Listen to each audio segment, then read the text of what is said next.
खामोशियों का सिलसिला अरमान लेके लौटेगा, और उम्मीदों की ये रोशनी बहुत ही जल्द प्रकाश लेके लौटेगी, और बहुत ही जल्द हम लोग इम्तहान देकर लौटेंगे। और सच में उस दिन हम जब सफल होकर के आएंगे, फिर हम अपने जीवन में बहुत ही सुंदर सा एक नया दीपक जलाएंगे, और जिनसे बहुत ही लोग प्रकाशित होंगे। हमारा मतलब आप समझ रहे हैं, हम आपके परिवार की बात कर रहे हैं, आपसे जुड़े हुए उन संबंधियों की बात कर रहे हैं जिनको आपकी चिंता है, जो आपसे दिल से जुड़े हैं, जो आपसे मन से जुड़े हैं, जो आपकी वो कामना करते हैं कि आपका अच्छा हो, जो आपके लिए गॉड ब्लेस यू लिखते हैं, जो आपसे ये कहते हैं, सहोकारिता का भाव रखते हैं, जिनका वो कोई मसला नहीं, जिनका कोई फायदा नहीं, जो आपसे इस तरीके से जुड़े हुए हैं, ऐसे व्यक्तियों को आप कभी खोइएगा मत। जिंदगी है, पता है, इसमें आपको रुलाने नहीं मैं आया, जिंदगी है चली जाएगी, संवरना है संवर जाएगी। और बिखरे हुए मोती को कब तक उठाओगे? अभी चलना है, अभी चलना है, ये दौड़ जाएगी। तो दौड़ाइए जिंदगी को हमारे साथ। और आपके सामने हमने लिख रखा है कारक।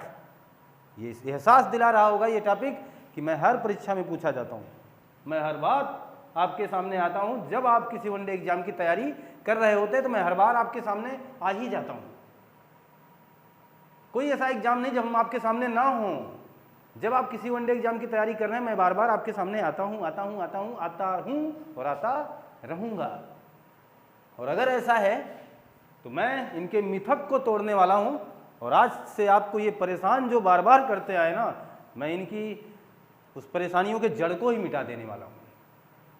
आप मेरी बात समझ रहे हैं मैं क्या कहने वाला हूँ? ये कह रहा था कि कारक वाकई में कई बार पूछे जाते हैं, हर एग्जाम में पूछे जाते हैं। जैसे जैसे आप स्तरीय एग्जाम में बैठते जाते हैं, आपसे अच्छे अच्छे सवाल पूछ लिए जाते हैं, और मुझे लगता है कि आपसे गलत हो करके चले जाते हैं। आप आज रट कर जाते हैं, कर्ता ने कर्म को करण से ऐसा करके, फिर आप जब गलत होके आते हैं तो आपको लगता है ये क्या हो गया, हम तो तैयार थे। वही जो हो गया ना, वही अब नहीं होने देंगे। जो आपके साथ अब तक नाइंसाफ़ी हुई है, अब नहीं होने देंगे। अब आप सुनिएगा जरा, कारक किसे कहते हैं, बहुत मनोवेग से सुनिए। पार्टों में आएगी ये क्लास, ये मुझे पूरी उम्मीद है, क्योंकि मैं आपको तह तक ले जाने वाला हूं, किसी भी प्रश्न को छोड़ूंगा नहीं। कारक किसे कहते हैं? पहली जो बात, कारक भी कर्ता की तरह है, कारक भी कर्ता की तरह है, कारक भी कर्ता है, कारक भी कर्ता हो सकता है, कारक भी कर्म हो सकता है। इस बात को ध्यान रखें।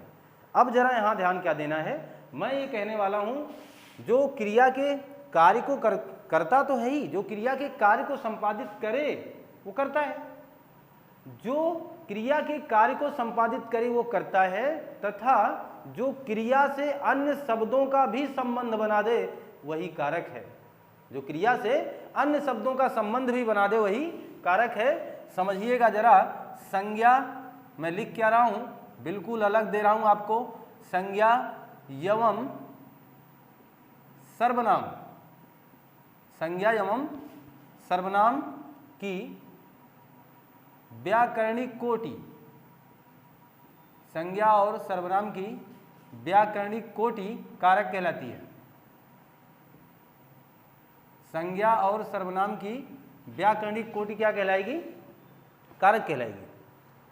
जो संज्ञा सर्वनाम की व्याकरणिक कोटि, इसका मतलब समझ रहे हैं आप? संज्ञा सर्वनाम का संबंध अगर क्रिया से है, कारक है। वो युक्ति क्या है? कारक है। वो माध्यम क्या है? कारक है। वो जरूरत क्या है? कारक है। अब समझ पा रहे हैं? कारक होगा क्या? कारक या तो संज्ञा होगी, नोट कर सकते हैं, कारक या तो संज्ञा होगा या तो फिर सर्वनाम। इसके अलावा कोई दूजा कारक नहीं हो सकता है। और कर्ता कौन होता है? यही तो होते हैं ना, आप तो पढ़े ही हैं। कर्ता का भी काम संज्ञा करता है, कर्ता का काम भी सर्वनाम करता है। तो कारक भी एक प्रकार के सब्जेक्ट ही हैं, परंतु ये ऑब्जेक्ट की भूमिका में हो सकते हैं, है ना। इसीलिए मैंने कहा कि ये एक प्रकार के सब्जेक्ट है, परंतु इनका वह रूप है जो क्रिया से विभिन्न शब्दों का अपने साथ संबंध स्थापित करा देते हैं। इसी को हम कारक कहते हैं। कोई डाउट अब हो यहाँ तो आप बताइए। मुझे लगता है अब आपको डाउट खत्म है, बहुत ज़्यादा परिभाषा से भी हमें कुछ लेना देना नहीं है, हमारा काम हो गया, हम बढ़ने वाले हैं आगे। कारक के प्रकार कितने हैं या कारक के भेद कितने हैं, जब भी ये पूछ लिया जाएगा तो आपका उत्तर 8 होना चाहिए। कितना होना चाहिए? 8 होना चाहिए। लेकिन अभी ये जादुई सिलसिला आपके सामने आएगा, एक अंक और लिख रहा हूँ 6, जिसे हम कारक का मुख्य भेद पूछे जाने पर उत्तर के रूप में देने वाले हैं। जब हमारा एग्जामिनर कारक के मुख्य भेद की बात करेगा ना, तो हम बड़ी तैयारी के साथ उनसे जुड़ रहे हैं, हम कह देंगे 6 होते हैं। भाई कोई बहुत बड़ा प्रश्न आपने नहीं किया या बहुत बड़ा तीर आपने नहीं मार दिया है, चलो ठीक है, मुख्य भेद 6 होते हैं। लेकिन अभी हम अपने चैनल के माध्यम से जुड़े हुए हैं, तो हम किसी भी चीज़ को यूं ही स्वीकार नहीं कर लेंगे। जब तक हम उसके तह तक नहीं जानेंगे तब तक हम मानेंगे नहीं। क्यों आपने 6 कहा? कौन नहीं है भाई, कब ये 8 हो जाते हैं? इस बात पर भी तो हमें चर्चा करनी ही करनी है। ठीक है, हम चर्चा वहाँ करेंगे, उसके ठीक पहले हम आपसे कुछ और बातें करेंगे। और वो बातें क्या होंगी? बातें कुछ इस तरीके से मैं करने वाला हूँ कि आप ज़रा ध्यान दीजिएगा। मैं वो बात आपसे करूँगा अब कि जो कारक होते हैं, ये तो भेद की बात हो गई है, और अगर हम कहने वाले हैं कि कारक की पहचान आप कैसे कर पाओगे, किसी भी कारक को पहचानोगे कैसे, तो वाकई में हमें उसके चिन्ह पर जाना होगा, हमें उसके चिन्हों को ही पहचानना होगा। कारक हमें चिन्हों से ही अपनी पहचान बनाते हैं। जैसे आप हमें पहचानोगे तो हमारे चैनल से पहचानोगे, हमारे नाम से पहचानोगे, वैसे सबकी एक पहचान होती है। सबकी एक पहचान बनाने के लिए एक माध्यम बना लिया जाता है, तो इनको भी पहचानोगे इनके चिन्ह के आधार पर। तो ध्यान देना, मैं यहीं से बात करता हूँ, कारक की जो पहचान होगी वो किसके आधार पर होगी? कारक की पहचान चिन्हों के आधार पर होगी, चिन्हों के आधार पर होगी। और जो अभी पहली बार कॉम्पिटिटिव एग्जाम की यानी कंपटीशन की तैयारी कर रहे हैं, जो अभी पहली बार इस तमाम प्रकार के मुखातिब हो रहे हैं ऐसे टॉपिकों से, उन्हें थोड़ा सा मैं उनके लिए सहजता दे रहा हूँ। चिन्ह क्या होंगे? जैसे आप एक बार जब कारक की टॉपिक अपनी बुक्स में देख रहे होंगे तो हमेशा आपने देखा होगा ने, में, से, पे, पर, ऐसा लिखा होता है ना किताबों में। यही कारक चिन्ह होते हैं, ने, में, से, पे, पर। ये क्या होते हैं? को क्या होते हैं? कारक चिन्ह होते हैं। तो ये तो आपको पता है। इन्हीं चिन्हों के आधार पर कारक की पहचान होती, ये बात आपको पता चल गई। आपकी गाड़ी कितनी माइलेज देगी अभी क्लियर हो जाएगा। तो चिन्हों के आधार पर अब जरा ध्यान देना, इसी चिन्हों को अलग अलग नामों से जाना जाता है, इसी चिन्ह को अलग अलग नामों से जाना जाता है। इसीलिए हम इस चिन्ह की अलग बात कर रहे हैं, इसी चिन्ह की जिसे अभी हमने अपने उन बच्चों के लिए शेयर किया, ने, में, पे, पर, जो पहली बार कारक से मुखातिब हो रहे हैं, जो पहली बार ऐसे शब्दों को देख रहे हैं, वो ये जान जाएं कि ये इन्हीं को चिन्ह कहते हैं। इन्हीं चिन्हों के आधार पर कारक को पहचाना जाता है, और ये चिन्ह अलग अलग नामों से भी जाने जाते हैं। जैसे इन्हीं को किसी ने परसर्ग कह दिया, इसी कारक चिन्ह को किसी ने परसर्ग कह दिया है। गजब बात है, इसी कारक चिन्ह को किसी ने परसर्ग कह दिया है, और इसी कारक चिन्ह को किसी ने संबंध सूचक कह दिया है, संबंध सूचक कह दिया है। अद्भुत है ना? और इसी कारक चिन्ह को किसी ने विभक्ति कह दिया है। तो एग्जामिनर है, अब प्रश्न वो कर सकता है कि किसने कारक चिन्ह को विभक्ति कहा है और किसने कारक चिन्ह को परसर्ग कहा है कि नहीं? बात ये प्रश्न आपसे हो ही सकता है, ये बात पूछी भी जा सकती है। तो आप जरा ध्यान देना, अगर हम बात करें परसर्ग की, तो परसर्ग कहा है हजारी प्रसाद द्विवेदी जी ने। हजारी प्रसाद द्विवेदी, इन्होंने क्या कहा? परसर्ग कहा।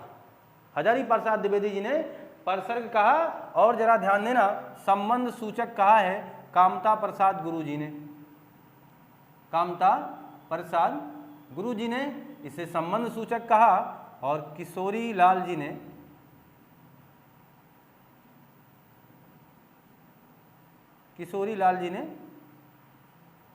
इसे क्या कहा है? विभक्ति कहा है। क्लियर है बात ना? तो मैं ये मान के चलूँ कि आपको ये अच्छी बातें, आपको अच्छे कंटेंट आपके इस चैनल के माध्यम से मिल पा रहे होंगे, और मेरे होनहार बच्चे खुशीपूर्वक इस बातों को समझ पा रहे होंगे कि वाकई में कुछ है, मज़ा आ रहा है। अब परसर्ग किसी ने कहा तो वो नाम हमने लिखा हजारी प्रसाद जी ने, संबंध सूचक किसने कहा तो कामता प्रसाद गुरु जी ने, और विभक्ति किसने कह दिया तो किशोरी लाल जी ने कह दिया। कोई दिक्कत यहाँ हो तो आप कह सकते हैं।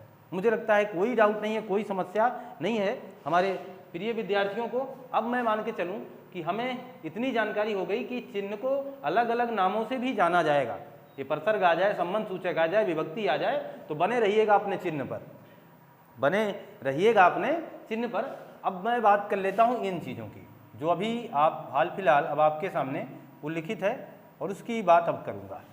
बात ये होगी कि कारक के जो भेद हैं और उनके चिन्हों की बात कर लेते हैं, यानी उनके प्रसर्गों की बात कर लेते हैं, यानी उनकी विभक्तियों की बात कर लेते हैं, यानी उनके संबंध सूचक की बात कर लेते हैं ना। अब तो नाम कई कर दिया है लोगों ने इनके। पहला है, एक मैं आपको एक फार्मूला दे देता हूँ, का 3 लिखा है ना ये, यानी का की क्यूब लगा लो आप। अब जरा ध्यान देना, कभी कभार होता है ना कि सीक्वेंस में ही हम गड़बड़ी खा कर जाते हैं, कभी कभार हमें ये नहीं पता होता कि कारक का सही क्रम ही क्या है। अक्सर ये एग्जाम में पूछ लिया जाता है। आप बीएड एंट्रेंस में बैठ रहे हैं तो ये सारे प्रश्न लाजमी हैं, पूछे जाते हैं, बेसिक है ना, ये अक्सर पूछे जाते हैं। यहाँ जरा ध्यान देना, तो मैं उसी यानी वही बात मैं क्लियर करना चाह रहा हूँ। सास, सास तो सबको पता है, सास की आस, आस, यही याद करना है। क्या है इसमें, कुछ नहीं, यानी हम कारक पढ़ रहे हैं, हमने का घन बना लिया, का क्यूब कर लिया और सास आस लिख लिया। ये इसलिए लिखा है क्योंकि अब आप समझ जाओगे। पहला होगा कर्ता कारक, का क्यूब है ना, 3 बार चलूंगा। दूसरा होगा कर्म कारक, तीसरा होगा करण कारक। यहां तक बात क्लियर है ना, कर्ता कर्म करण 3 हो गए। अब यहां देखिए सास लिखा है, तो यहां पहले आ जाएगा संप्रदान, सा से संप्रदान, इसके बाद आएगा ये आ है, इससे आ जाएगा अपादान, संप्रदान अपादान। यही कंफ्यूजन हो जाता है कौन पहले है कौन बाद में, इसीलिए एग्जामिनर कभी कभार ये सीक्वेंस ही पूछ लेता है। संप्रदान अपादान हो गया, और अब बात हो जाएगी अपादान के बाद, देखना फिर आ जाएगा संबंध। क्या हो गया, संबंध। और संबंध के बाद हम पुनः बात कर लेंगे किस पर, अधिकरण पे। आ से क्या बन जाएगा, अधिकरण। और जो लास्ट वाला सा है ना, जो लास्ट वाला सा है उसको याद रखिएगा, वो है संबोधन। लास्ट वाला सा है संबोधन।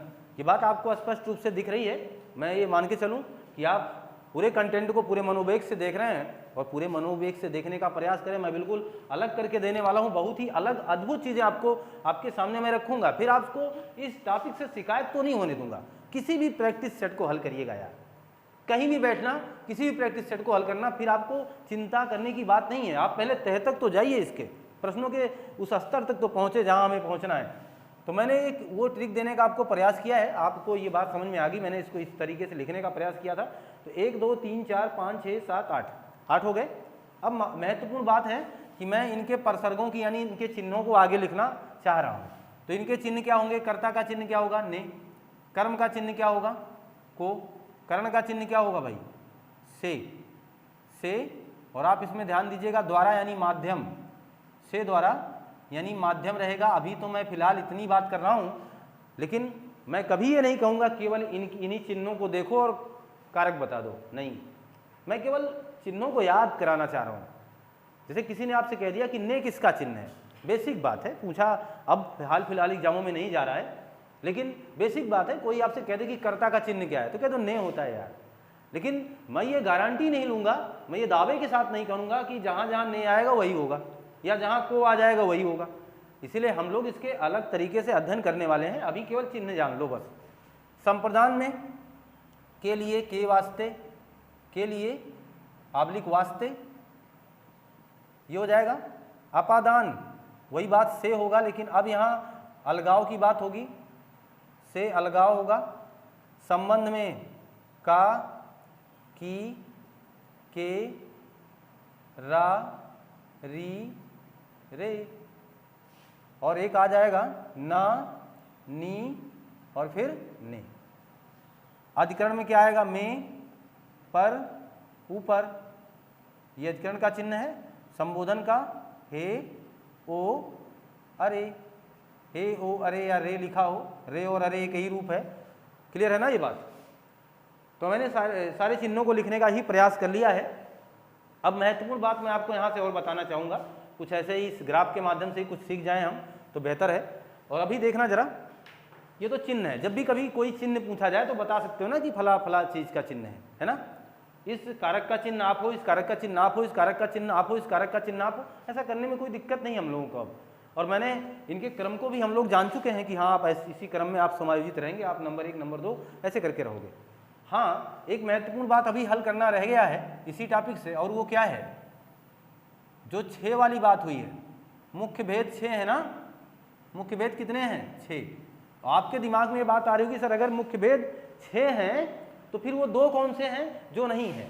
तो जो 2 की बात करने वाला हूँ वो 2 कौन कौन से नहीं हैं इसमें। एक तो फिर ध्यान देना, ये आपका संबंध नहीं होगा इसमें, एक इसमें आपका संबोधन, एक संबोधन नहीं होगा इसमें। कब? जब हम 6 की बात कर रहे होंगे। और एक इसमें संबंध नहीं होगा, 2 नहीं होंगे। ठीक, कौन कौन नहीं होंगे? संबंध और संबोधन कारक के मुख्य भेद में कभी शामिल नहीं किए जाएंगे, कारक के मुख्य भेद में शामिल नहीं किए जाएंगे। वैसे हिंदी में कारकों की संख्या 8 ही है, मुख्य संख्या पूछी जाएगी तो 6 बताना है, परंतु संबंध और संबोधन उसमें से बाहर होंगे तब, जब मुख्य की बात कर ली जाएगी तब। एग्जामिनर सीधा कर सकता है ना, निम्नलिखित में से कौन सा मुख्य भेद नहीं है, तो जानना जरूरी है भाई। निम्नलिखित में से कौन सा मुख्य भेद नहीं है, तो संबंध और संबोधन मुख्य भेद में नहीं है। अब जरा ध्यान देना, अगर मैं बात करूं संबंध किसका भाग है, ऐसा करके पूछे, तभी तो मुख्य भेद से हटाया जा रहा है ना। संबंध किसका भाग है? अगर संबंध की बात की जाए तो कहिएगा ये संबंध संप्रदान का हिस्सा है, संप्रदान का भाग है। ठीक, और अगर बात की जाए संबोधन किसका भाग है, संबोधन, तो संबोधन हिस्सा किसका है? कर्ता कारक का। इस बात को ध्यान रखिएगा आप। महत्वपूर्ण कंटेंट मैं आपके सामने यही उल्लिखित करके इसलिए अलग से दे रहा हूँ। वो बॉक्स में जो समायोजित है इम्पोर्टेंट है, स्टार लगाइएगा। बहुत ही महत्वपूर्ण बात ही हमने आपके साथ शेयर की है। संबंध जो है संप्रदान का भाग है, संबोधन जो है वो कर्ता कारक का भाग है। ये महत्वपूर्ण पहलू आपके साथ जो हमने जोड़ने का प्रयास किया, सच में ये काफ़ी ज़्यादा जरूरी भी था। अच्छा, अब एक बात देखिएगा, यहाँ से कुछ 1-2 प्रश्न मैं आपको यहीं बता देता हूँ। ये जो हैं का की के, ये चिन्ह हमेशा संज्ञा के साथ ही प्रयोग किए जाएंगे। किसके साथ?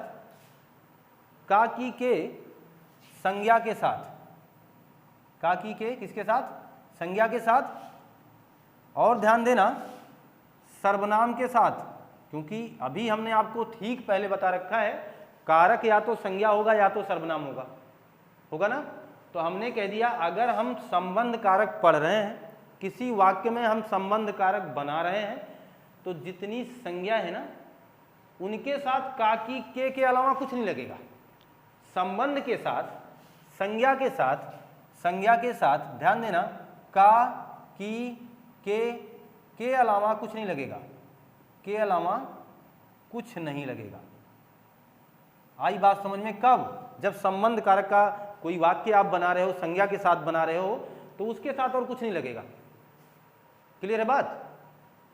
परंतु सर्वनाम के साथ सबका प्रयोग किया जा सकता है, का भी, की का भी, के का भी, रा का, री का, रे का, ना का, नी का, ने का, सबका किसके साथ? सर्वनाम के साथ प्रयोग किया जा सकता है। स्टार वाली बात जानते हो? स्टार वाली बात ये है मेरे भैया कि जो लिखा है ने, जो लिखा है क्या? ने, इसी ने पर चर्चा होगी। स्टार वाली बात यहां से करूंगा। मेरे कहने का मतलब हुआ सर्वनाम की बात कर रहा हूं, अगर अपना, अपनी और अपने लिखा जाए तो ये सब कहां आ जाएंगे? संबंधवाचक में। संबंधवाचक में यानी इसी कारक के संबंध वाले पार्ट में आ जाएंगे। यानी कौन सा कारक है तो संबंध माना जाएगा, अपना, अपनी, अपने लिखा गया है। लेकिन अगर यही ने किसी अन्य सर्वनाम से, जैसे लगा है मैंने, आपने, मैंने, तुमने, उसने, हमने, ऐसा करके आ जाएगा तो ये हमेशा कौन से कारक माने जाएंगे? कर्ता कारक माने जाएंगे। इस बात को भी ध्यान रखें। मेरे कहने का तात्पर्य क्या था पुनः सुन लीजिए। हमने अभी अभी बोला क्या है कि संबंध कारक में इतने चिन्ह हैं और हमेशा कारक संज्ञा या सर्वनाम के साथ ही प्रयोग होगा, यानी संज्ञा सर्वनाम ही कारक होंगे। अगर आपको कोई संबंधवाचक वाक्य मिलेगा या कोई आपसे कह दे संबंधवाचक सर्वनाम बनाइए, संबंधवाचक कारक बनाइए, तो आपको मैं दे दूं संज्ञा, तो संज्ञा के साथ क्या लगा पाओगे? का, की, के, इसके अलावा कुछ नहीं लगा पाओगे। लेकिन सर्वनाम के साथ संबंधवाचक तो बना पाओगे, लेकिन वहां भी एक फैसिलिटी किसके साथ जुड़ी हुई है? ने के साथ। ने के साथ, ने के साथ केवल अपना अपनी अपने ही संबंध में रहेंगे, बाकी और किसी के साथ ने लग जाएगा, वो कहाँ चला जाएगा? कर्ता कारक में। अब क्लियर है बात ना? जैसे बात यही इतनी है कि संबंधवाचक जितने हैं सबके साथ लगा सकते हो, ये सर्वनाम सभी सर्वनामों के साथ ये लग सकता है। लेकिन क्या है कि अगर हम लोग ने के साथ जाएं तो ने के साथ केवल अपना अपनी अपने को ही संबंध में शामिल कर सकते हैं, और अगर किसी भी अन्य सर्वनाम के साथ हमने ने लगाने का प्रयास किया भी तो वो कर्ता कारक में चला जाएगा, वो इसमें नहीं रह जाएगा। ये बात क्लियर हो गई हो तो आप इसका स्क्रीनशॉट लें। ये मान के चलूं कि आपने स्क्रीनशॉट ले लिया होगा। और अब महत्वपूर्ण बात ये, अभी तक तो हम लोगों ने इसका बेस बनाया, किसका? कारक का, वो पहचान किया, उनसे परिचय लिया। अब जरा देखना जो एग्जाम में प्रश्न आ रहे हैं उनके प्रारूपों के साथ आपको कैसे जोड़ देता हूँ। पहला तो हेडिंग्स आप बनाइए, अपने कॉपी पे हेडिंग बनाइए, कर्ता कारक। कर्ता कारक कहाँ कहाँ होगा, कैसे कैसे पहचानोगे? तो कर्ता कारक यहाँ लिख सकते हैं पहचान का नियम। पहचान का नियम जैसा भी आप लिखना चाहें कुछ उस तरीके से आप लिखें, यानी कर्ता कारक को कैसे कैसे पहचानोगे। मेरी बात बस इतनी है, जिसमें से पहला नियम, रूल नंबर 1, नियम नंबर फर्स्ट, आप ध्यान दीजिए। तो रूल इसका जो पहला होगा उसमें बस इतना ध्यान देना है, अगर क्रिया का प्रभाव कर्ता पे दिखाई दिया तो कर्ता कारक होगा, कोई दो राय नहीं है। तो ध्यान देना, पहला क्या है? क्रिया का प्रभाव, क्रिया का प्रभाव यदि कर्ता पर हो, यदि कर्ता पर हो। जब आपने सकर्मक अकर्मक की बात की थी, वहाँ मैंने क्रिया की टॉपिक में सकर्मक अकर्मक पढ़ाते समय इस महत्वपूर्ण पहलू को बहुत ही बेहतर ढंग से बताने का प्रयास किया है। अगर आपने उस वीडियोज को देखा होगा, क्रिया पार्ट 6 पार्टों में आई हुई है, अगर आप उससे मुखातिब हुए होंगे तो आज इस कक्षा में इस बात से आपको बिल्कुल परेशानी का सामना नहीं करना पड़ेगा। और अगर नहीं है तो थोड़ी बहुत तो परेशानी आपके सामने अभी हाल फिलहाल है। बहरहाल मैं इतना बता देना चाहता हूँ, जैसे अगर मैं कह दूँ राम साइकिल चलाता है, राम साइकिल चलाता है, एक ये वाक्य मैंने लिखा है, और एक वाक्य मैंने लिखा है राम अमरूद खाता है, राम अमरूद खाता है। दो वाक्य मैंने आपके सामने उल्लिखित कर रखे हैं, राम अमरूद खाता है, राम साइकिल चलाता है। यहाँ बस इतना ध्यान देना, जब वो अमरूद खाएगा तो ये अमरूद पर प्रभाव दिखेगा कि नहीं दिखेगा? दिखेगा, अमरूद धीरे धीरे खत्म हो जाएगा। और जब वो साइकिल चलाएगा तो साइकिल पर प्रभाव दिखेगा, दिखेगा कि नहीं दिखेगा? क्योंकि साइकिल चल रही होगी, है ना? तो ये तो दोनों जगह कर्म पर प्रभाव दिख रहा है क्रिया का, अतः ये तो सकर्मक माने जाएंगे, यानी इसमें तो फिर कर्म कारक होना चाहिए। क्या होना चाहिए? कर्म कारक। अभी मैं हाल फिलहाल वो बोलूंगा ही नहीं, क्योंकि जब तक मैं कर्म कारक आपके सामने नहीं रखूंगा तब तक बोलना उचित भी नहीं। बहरहाल इतना बोल ही दूं आपके माध्यम से, कर्म कारक ही होगा, क्योंकि यहाँ प्रभाव किस पर दिख रहा है? कर्म पर। तो यहाँ कौन सा हो जाएगा? कर्म कारक हो जाएगा दोनों में। एक अंतर दे रहा हूँ मैं आपको समझाने का है, समझने का, इस नियम नंबर फर्स्ट के सहारे। राम अमरूद खाता है, प्रभाव पूरा अमरूद पर, राम साइकिल चलाता है, प्रभाव दिख रहा है साइकिल पर। अगर ऐसा हो रहा है तो हम इसे क्या मान लेंगे? कर्म कारक मान लेंगे, ठीक है, कर्म कारक मान लेंगे। अब जरा ध्यान दीजिए कुछ अलग तरीके का, जैसे अगर मैं कह दूं राम दौड़ता है, राम दौड़ता है, और लिख दूं मैं एक दो वाक्य और, राम घर में नहाता है, राम घर में नहाता है। अब यहां जरा सेट करो, दौड़ने का प्रभाव किस पर दिखेगा? राम पर। राम किसका काम कर रहा है? कर्ता का। ध्यान देना, तो कौन सा कारक हो जाएगा? कर्ता कारक। देखो, क्रिया का प्रभाव यदि कर्ता पर हो तो क्रिया का प्रभाव कहाँ दिख रहा है?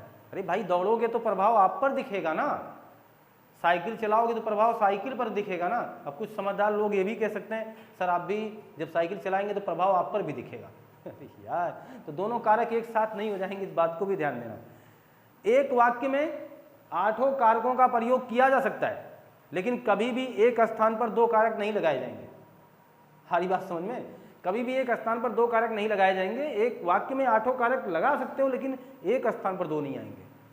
तो या तो कर्म ही कहो या तो फिर कर्ता कहो। जब कर्म पर क्रिया का प्रभाव आगे ही दिख जा रहा है तो फिर आपको और आगे जाने की क्या आवश्यकता है।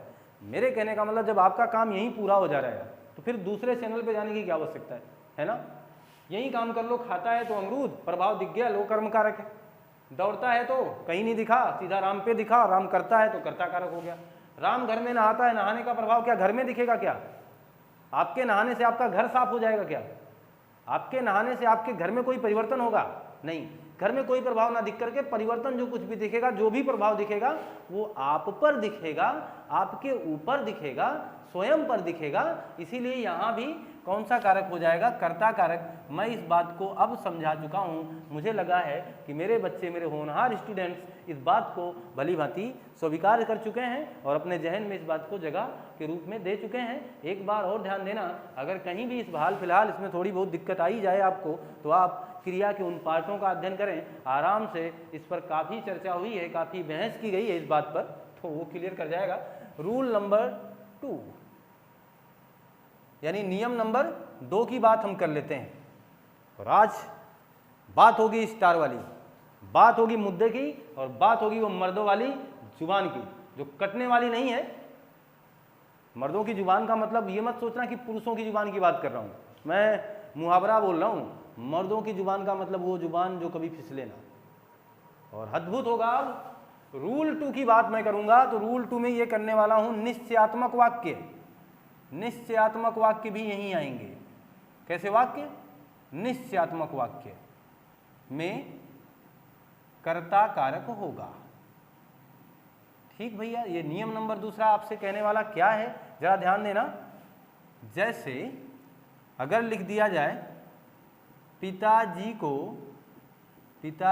को जाना है, पिताजी को जाना है, रवि को पढ़ना है, रवि को पढ़ना है, मीरा को देखना है, मीरा को देखना है। ये 3 वाक्य हमने लिखा है और सबके साथ हमने क्या लगा रखा है? को। और आपको पता है को किसका चिन्ह है? कर्म का। और अगर हम उसी चिन्ह की बात करते तो फिर हम यहाँ कर्म कारक लगा बैठते। लगाते कि नहीं लगाते? गलत हो जाते। इसीलिए मैंने कहा वो चिन्ह का सिलसिला वहाँ चिन्ह तक छोड़ो, बस वो चिन्ह का बस इतना ध्यान रखना कि फला कारक का फला चिन्ह है, वहाँ याद रखना। अब इसके बाद काम खत्म उसका। अब यहाँ उसका तो बिल्कुल प्रयोग नहीं करना आपको, इसलिए मैं बार बार कह रहा हूँ उसका तो बिल्कुल अपने जहन में लाओ ही ना। और सबसे बड़ा कारक कर्ता कारक ही है और सबसे अलग है। जहाँ आपने ये सीखा, अन्य कारक बिल्कुल मैं आसान कर दूंगा। यही जो कुछ मेहनत करना आपको यही करना है। तो पिताजी को जाना है, को लगा है, कर्म होना चाहिए, जैसा दिख रहा वैसा ये है नहीं, कर्म होना चाहिए लेकिन नहीं है। क्यों नहीं है? क्योंकि ये निश्चयात्मक वाक्य, जरा ध्यान देना। पिताजी को जाना है, जाएगा कौन? पिताजी। प्रभाव दिखेगा कहाँ? पिताजी पर। ऐसे भी चेक करके हल कर सकते हो। रवि को पढ़ना है, पढ़ेगा कौन? रवि, है ना। मीरा को देखना है, जैसे कहते हैं मीरा को देखना है, रवि को पढ़ना है, मुझे करना है, मुझे जाना है। ऐसा अगर बोलोगे तो निश्चयात्मक वाक्य है कि नहीं? ऐसे कह दो मुझे पढ़ना है, मुझे लिखना है, मुझे खाना, मुझे सोना, मुझे चलना है, मुझे दौड़ना है। यानी जहां दृढ़ता सूचक वाक्य भी आ जाएंगे वो भी कर्ता कारक में शामिल होंगे। यानी निश्चयात्मक वाक्य से आप समझ लो कि पिताजी को जाना है, रवि को पढ़ना है, कन्फर्म बात है, निश्चित है ये। मीरा को देखना है, निश्चित है। मुझे जाना है, मुझे खाना है, मुझे पीना है, तुम्हें चलना है, तुम्हें देखना है। 100% आप कर्ता कारक में बने रहोगे। बात पहुंच रही हमारी आप तक? क्लियर है ना ये चीज़? क्योंकि मैं इसको प्रश्नोत्तरी के रूप में भी कभी आपके सामने मुखातिब होऊंगा तो आपसे जरूर पूछूंगा बहरहाल। लेकिन अभी फिलहाल कहीं डाउट होगा, किसी प्रकार की समस्या आएगी तो कमेंट बॉक्स भरने का प्रयास करिए, वहाँ लिखिए। अग्रिम वीडियोज में मैं उसे बताने का भी प्रयास करता ही रहूँगा और हल किया जाएगा। हम लोग मिलकर के सारा काम करने वाले हैं। रूल नंबर 3 ये बात हमें पता चल गई। तो निश्चय वाले वाक्य हों या दृढ़ता सूचक वाक्य हों, ये सब में कौन सा कारक होगा? कर्ता कारक होगा। ये बात क्लियर है। भले ही उसके साथ को का चिन्ह लगा है, भले उसके साथ मुझे से का लगा हो, कोई दिक्कत नहीं है, हमेशा कर्ता कारक ही होगा। अब जरा ध्यान दें, रूल नंबर 3 क्या कहता है, इसमें क्या आने वाला है, महत्वपूर्ण बात आने वाली है, उसी ने से ही चर्चा लूंगा। ने, यहां लिख रहा हूं फिर इसको, ने अगर आ गया, क्या आ गया? ने, यानी संज्ञा सर्वनाम के बाद क्या आ जाए? ने। जरा ध्यान देना, ने आने पर अभी हमने आपको बताया था अपना, अपनी, अपने को छोड़कर किसी के साथ ने लग जाएगा तो वहां पर कर्ता कारक होगा। ध्यान देना, क्या बताया था? अभी इस चीज को मैं क्लियर करके आपको दे दूंगा। अभी हमने कहा अपना, अपनी, अपने को छोड़कर, यहां कौन सा है कारक? संबंध। यहां संबंध बोधक है, यानी यहां जो कारक है वो संबंध बोधक है, संबंध सूचक है। यहां ये चीज ध्यान देना, यहां ने नहीं लगाए इससे कोई दिक्कत नहीं, लेकिन यहां जरा ध्यान दो, अगर कर्ता के बाद ने आ गया तो वहां ये 4 उत्तर अपने दिमाग में रख लो।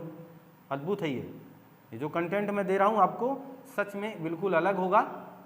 ये 4 चीजें अपने दिमाग में सहेजिए आप। वो चारों चीजें क्या हैं? अगर ने लगा हुआ है तो वाक्य सदैव कर्ता कारक होगा। वाक्य सदैव कैसा होगा? कर्ता कारक। जहां नहीं होगा बात हो चुकी है। वाक्य सदैव कर्ता कारक होगा और ये वाक्य सदैव सकर्मक होगा। देखिए कितने उत्तर आप दे पा रहे हो। वाक्य सदैव सकर्मक होगा, वाक्य वह सदैव भूतकाल में होगा और वाक्य में सदैव कृतवाच्य होगा। लीजिए 4 उत्तर आपको मिल रहे हैं, है ना? एक तीर से 4 निशाने। ने के साथ यानी कर्ता कारक सकर्मक वो वाक्य यानी जिसके साथ ने लग गया, ये चारों फार्मूलों का वो पालन करेगा, चारों उत्तर के साथ वो मिलके समाहित होगा। इस बात को भी आप ध्यान रखिएगा, हमेशा ध्यान रखने का ही मतलब है। हमारा पूरा उद्देश्य यहीं टिका हुआ है। जहां हमने बात की इसकी, जहां बात कर ली यहाँ, और भूतकाल की, और एक ये कृतवाच्य की। यानी यदि किसी के साथ ने लगा हुआ है, नियम नंबर 3, कहाँ हम कर्ता कारक की पहचान पर कर पाएंगे। जैसे ऐसे ही देख लो, राम की ही बात कर रहा हूँ। राम दुनिया का सबसे प्यारा नाम है और सबसे ज़्यादा बोला जाने वाला नाम है अपने भारत में। अब दुनिया की बात नहीं करूँगा, अपने भारत में सबसे ज़्यादा बोला जाने वाला नाम क्या है? राम। और सबसे सहज नाम कौन सा है? राम। इसको कहने से आपके ऊपर, आपके शरीर में बहुत ज़्यादा जोर नहीं पड़ता, आपको बहुत ज़्यादा ऊर्जा खर्च आपकी ऊर्जा बहुत ज़्यादा खर्च नहीं होती है। इसीलिए आप दिन में पता नहीं कितनी बार राम बोल करके अपने आप को सहज महसूस करवा सकते हैं। तो राम के साथ क्या लगा? राम ने, अब कुछ भी लिखो यार, राम ने खाना खिलाया, राम ने खाना खिलाया। लीजिए, अब मीरा ने गीत गाया, मीरा ने गीत गाया, हो गया। उसने दौड़ लगाया,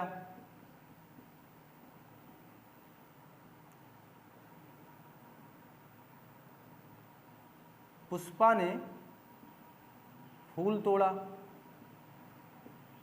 पुष्पा ने फूल तोड़ा। राधिका ने किताब पढ़ा। लीजिए, कई वाक्य लिख दिया हमने। ये जो भी लिखा है हमने सबके साथ देखो ने लगाए कि नहीं लगाए। तो ये 4 चीजों का उत्तर है, सब में कर्ता कारक है। भले ही यहाँ कर्म है, भले ही पढ़ने का प्रभाव किताब पे दिख रहा है, भले ही तोड़ने का प्रभाव फूल पे दिख रहा है, लेकिन माना क्या जाएगा? इसे कर्ता कारक। है ना स्टार वाली बात? है ना मजेदार बात? तो कुछ करने की आवश्यकता ही यहाँ नहीं रही।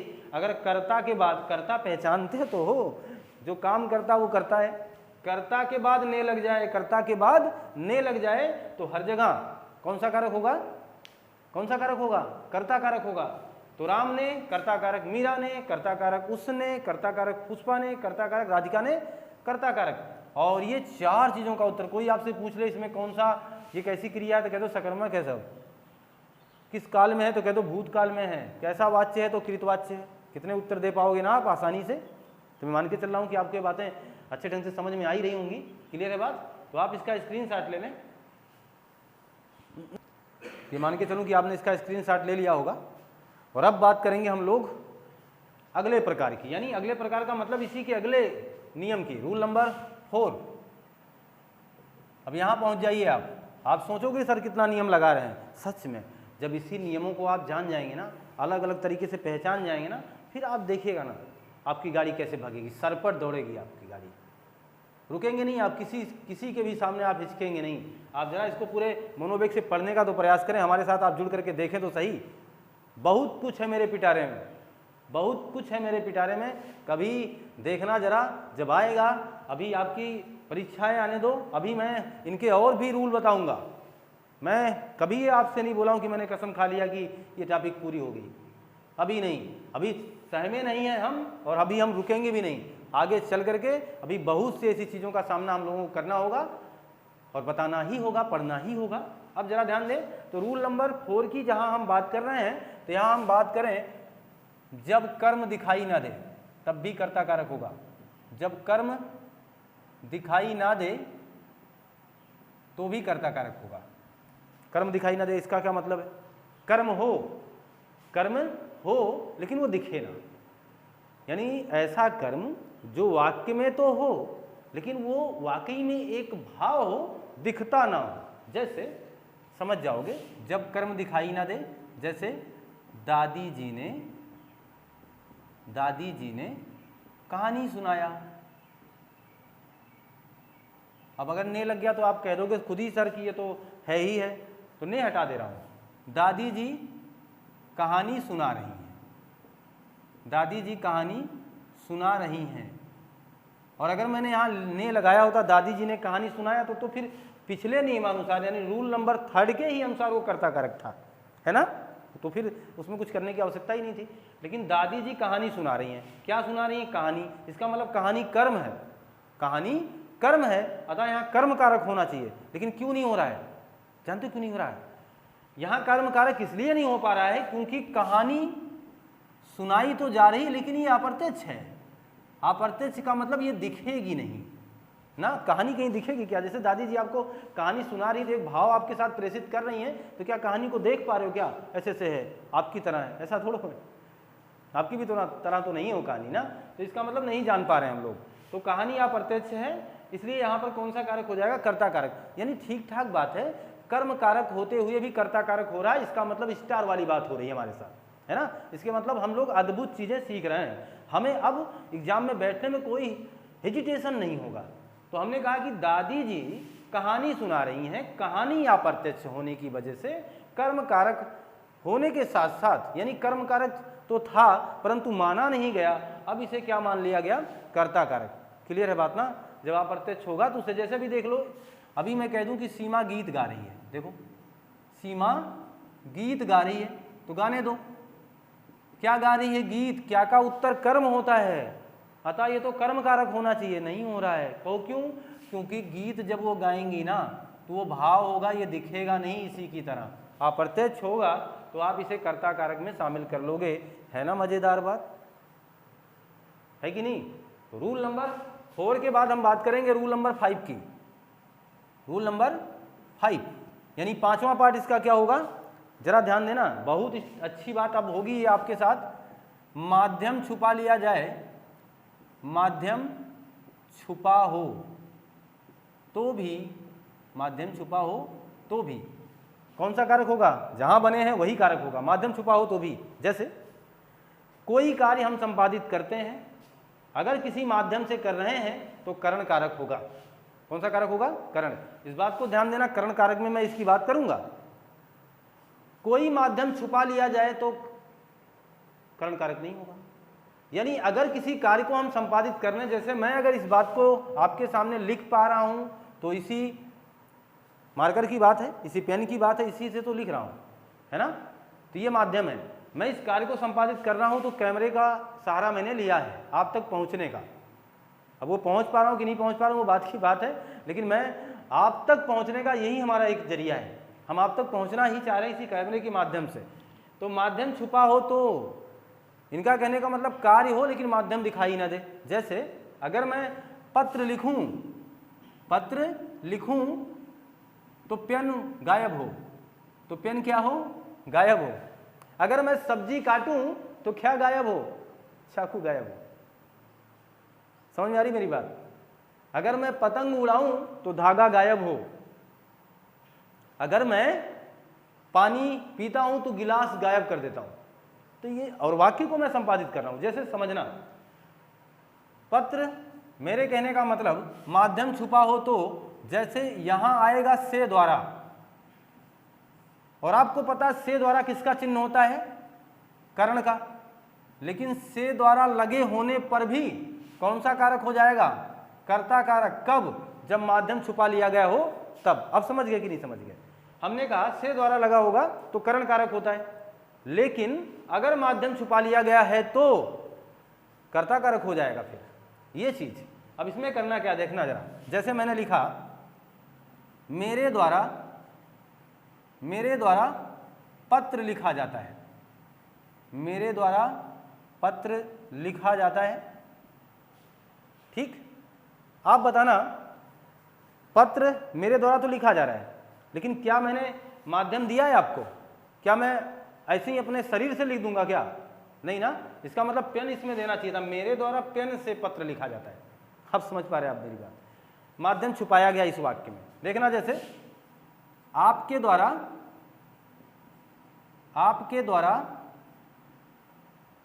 लकड़ी काटा जाता है। आप बताओ, आप कैसे लकड़ी काटोगे? मुख से अपने? क्या कोई व्यक्ति अपने मुख से लकड़ी काट सकता है क्या? नहीं ना। इसका मतलब माध्यम छुपा दिया गया, वो आरी, वो कुल्हाड़ी हटा ली गई है, नहीं दिखा, इनको देना चाहिए था।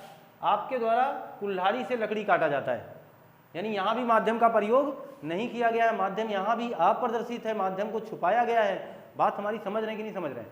मतलब मैं अगर इसी वाक्य को ऐसा लिख दूं, मेरे द्वारा पेन से पत्र लिखा जाता है, तब यहां कौन सा कारक हो जाएगा? कर्ण। आई बात समझ में? लेकिन अगर माध्यम छुपा लिया जाएगा तो कौन सा कारक हो जाएगा? कौन सा कारक हो जाएगा? फिर कर्ता कारक हो जाएगा।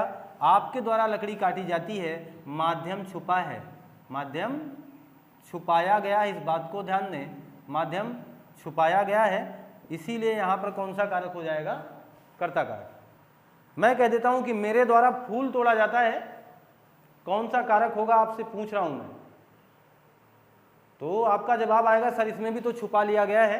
क्या छुपा लिया गया है वो आपको बताना पड़ेगा, आपको उत्तर की जांच करना ही पड़ेगा।